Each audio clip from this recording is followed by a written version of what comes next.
नमस्कार मित्रों, आप सभी का लॉजिकल सनातन ज्ञान चैनल में स्वागत है। आज बीकानेर से सुभाष जी ने एक प्रश्न किया है, वो प्रश्न आपके सामने रखता हूँ। लीजिए, आप प्रश्न सुनिए पहले। गुरुदेव, मैं सुभाष, मेरी तहसील कोलायत, जिला बीकानेर, राजस्थान से बोल रहा हूँ।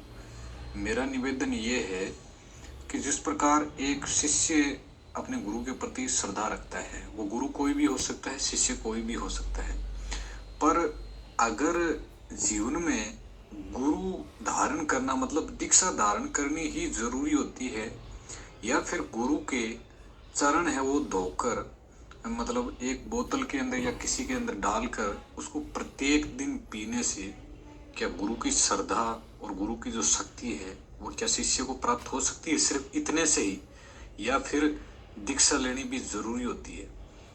मेरा ये प्रश्न है, तो इसका आप मुझे सिर्फ इतना ही बताने का प्रयास करें कि चरणामृत गुरु के पीने से क्या क्या मिलता है, क्या क्या मिलता है इस चीज से। और वैसे गुरु धारण करने से तो हमें सबको पता है कि बहुत कुछ हो सकता है, लेकिन उनके चरण धोकर पीने से क्या क्या मिलता है?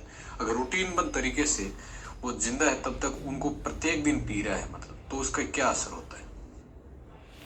जी सुभाष जी, बहुत ही मौलिक प्रश्न किया है आपने, और ये बहुत व्यवहारिक और एक आवश्यक प्रश्न है जिसको शिष्य को जानना चाहिए। लेकिन उसके उत्तर के पहले मैं आपको थोड़ा सा आध्यात्मिक और सिद्ध समर्थ पुरुष के विषय में बताना चाहता हूँ। देखिए मित्रों,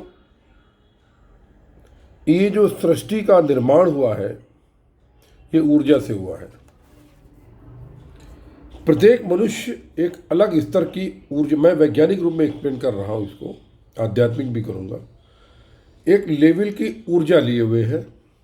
शरीर में हमारे जो चक्र हैं, हर चक्र एक विशिष्ट ऊर्जा लिए हुए है। तो जो समर्थ गुरु होते हैं, जो सदगुरु होते हैं, वे हमसे अधिक ऊर्जा लिए होते हैं, ऊर्जावान व्यक्ति होते हैं। और ऊर्जा सदैव ऊपर से नीचे की ओर प्रवाहित होती है, ये हम सभी जानते हैं।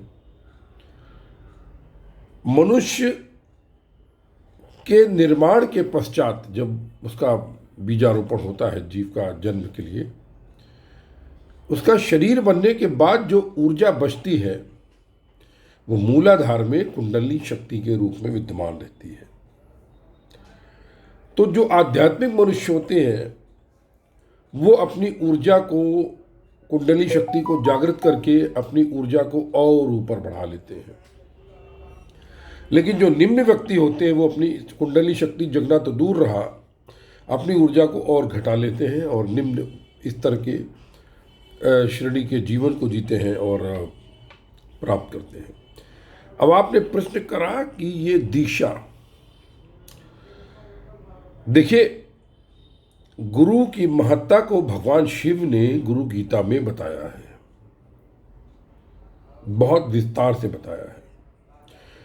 गुरु भी क्या होते हैं, गुरु की पहचान क्या है, इसके विषय में मेरे क्लिप पड़े हुए हैं, आप देख सकते हैं इसी चैनल पर। और मेरे ब्लॉग freedhyan.blogspot.com पर लेख भी कई पड़े हुए आध्यात्म के ऊपर, जो आप देख सकते हैं। गुरु करना कोई फैशन नहीं होता है, लेकिन आज की दुनिया में गुरु बनना एक फैशन हो गया है। गुरु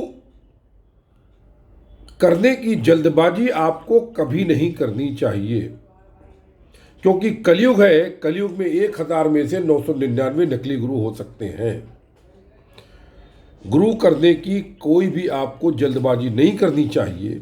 मैं अपने अनुभव से बता रहा हूँ, आप अपने इष्ट का सतत निरंतर निर्बाध मंत्र करते रहें, वो मंत्र परिपक्व होने के पश्चात आपको आपके गुरु के पास पहुँचा देगा, और समर्थ गुरु के पास पहुँचाएगा। आपके स्तर का, आपके लिए जो उपयुक्त गुरु होगा उसी के पास पहुँचाएगा।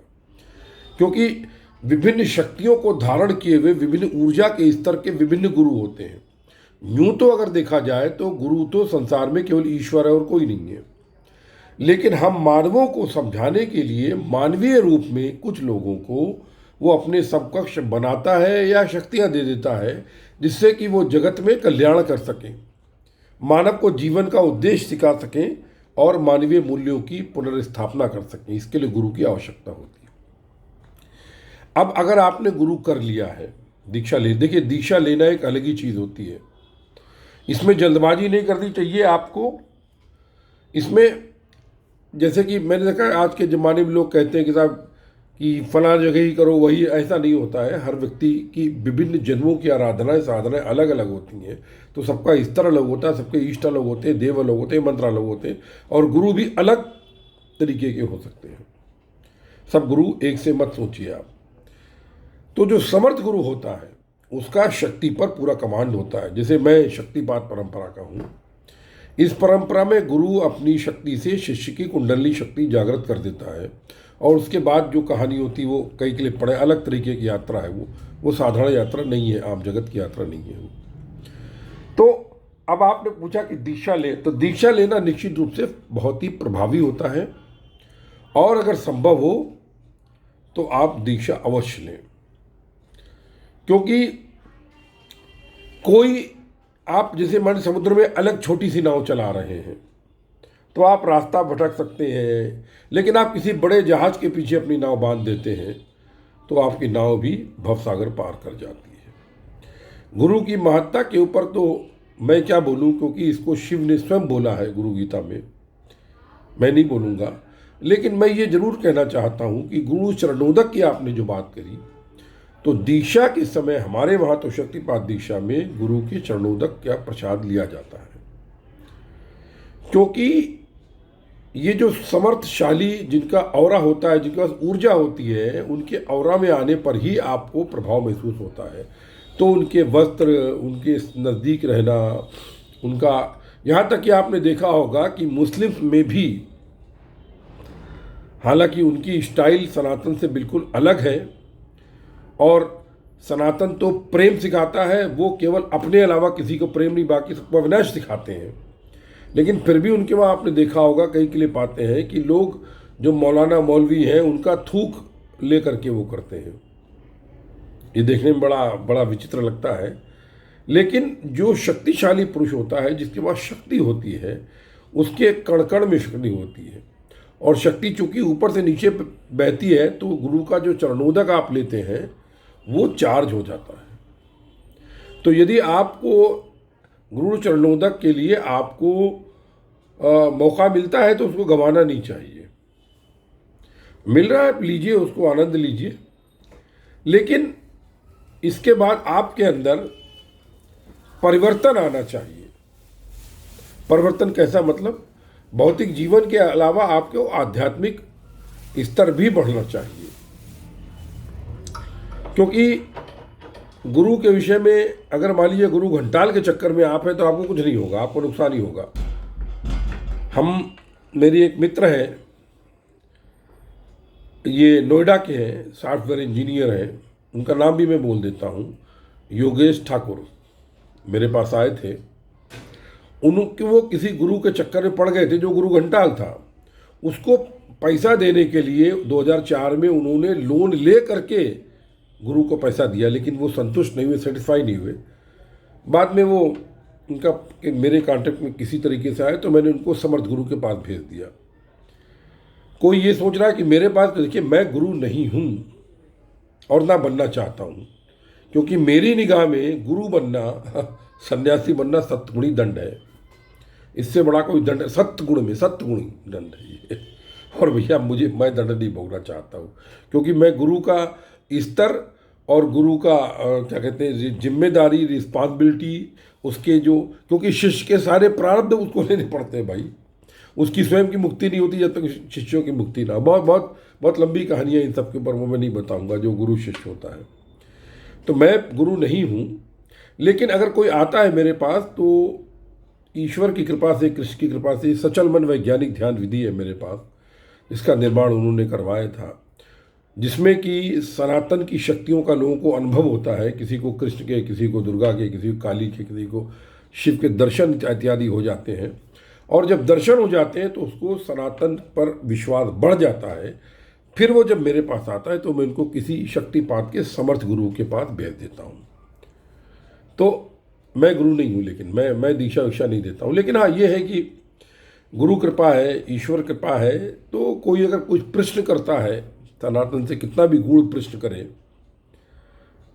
अभी क्लिप पड़ी हुई है, उसमें मैं अधिक क्या बोलूँ, ब्रह्म ज्ञान से लेकर के आत्मज्ञान तक किसमें क्या होता है, इस विषय में भी ईश्वर की कृपा प्राप्त है तो उत्तर देने की सामर्थ्य है।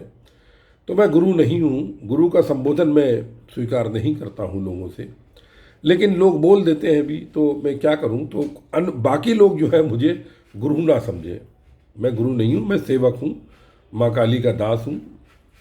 आप कह सकते हैं कि माँ के दरबार का एक छोटा सा कुत्ता हूं, समझ लीजिए। मैं तो अपने को कुत्ता समझता हूं माँ काली के दरबार का, इससे ऊपर मेरी औकात नहीं है।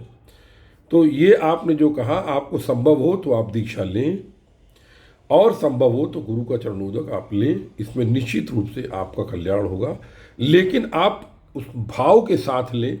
आप सोच रहे गुरु की शक्तियां आ जाएं, देखिए ये गलत बात है।